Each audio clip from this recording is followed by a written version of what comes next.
Hi.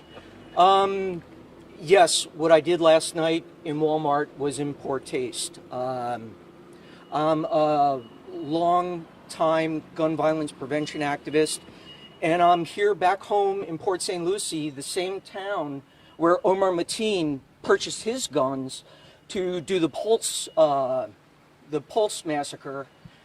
And I'm in a Walmart just a few days after El Paso, and I'm seeing a white nationalist looking guy purchase a gun. And I got mad, and I just confronted the sales clerk and just asked a simple question. And I spoke with the manager afterwards. He knew that that what I was doing wasn't an intent to harm anyone. It was to get them to wake up and think about their role in the gun violence toxic climate that we have. And I don't want to say more at this point, but this provides an incredible opportunity for Walmart to stand up for all Americans.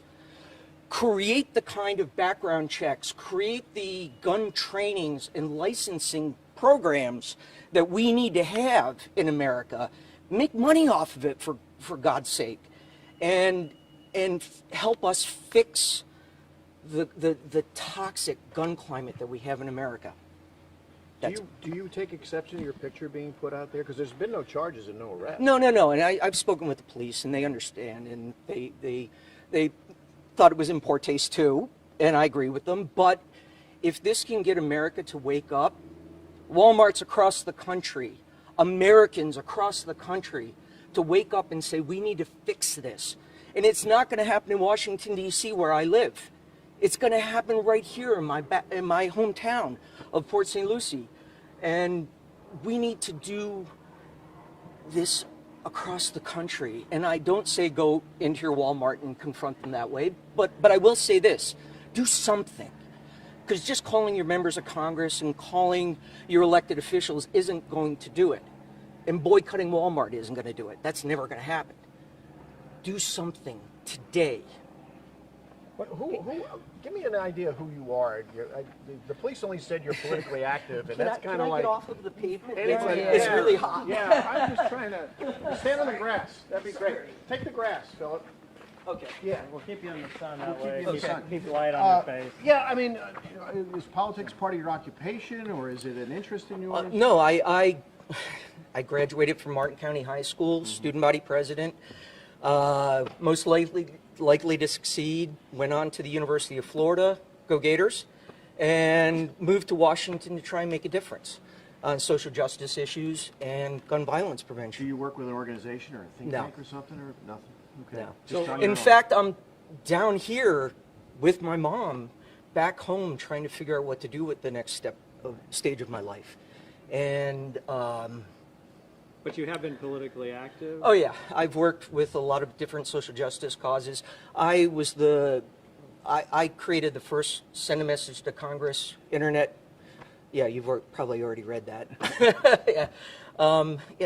I'm affiliated with no organizations. I did help get Gays Against Guns started, but this is just me. This is the power of an individual, not an organization, not a political campaign, but just the power of an individual to stand up and say no more. But you don't understand why people could be afraid of I just got saying mad. I mean, I was buying a hairdryer for my mom, and I saw a white nationalist-looking guy purchasing a gun at a Walmart, and I lost it. I just was mad, and again, it was in poor taste. When but you say white nationalist-looking guy, what do you mean by that? What does it look like? Yeah. he was around 30 years old, white male. Nice, pleasant-looking guy He didn't and have any everything. clothing on. No. He had no political. It was just the image of it, and it was like, this is wrong in America, that we're not treating guns with the same respect that we treat purchasing a car, flying a commercial commercial plane. We're not doing the things that we need to do to fix the problem. I'm not saying that we shouldn't have guns, and that for self protection or anything. I'm just saying that carrying on business as usual is not working in America. And until we start doing whatever we can individually, none of us are going to be safe. So, I mean, you said you acknowledged it was in poor taste, but I mean, could have been potentially harmful to you in the climate we have now. I mean, if a police officer would have Hey. heard that, he could have. Right. And it would be a life worth giving up if I can fix the bigger problem. Can't say it any better than that. want to kill 200 people? Oh, God, no. No, the point was, and I mean, Walmart has already done certain steps to limit the types of guns. They're no longer selling assault weapons, which they used to. I don't know where they are on all of their policies, but there's a business opportunity here for Walmart. Regardless of whether the nation is requiring it, the laws are requiring it, there's nothing stopping Walmart today from creating classes that you have to take, doing the background checks, and purchasing the background checks as part of your purchasing a gun. So if you want to go into a Walmart, you have to do all of these things that they could make money off of. And they would be keeping Americans a lot safer. Quite frankly, right now, they're not doing a good job of that.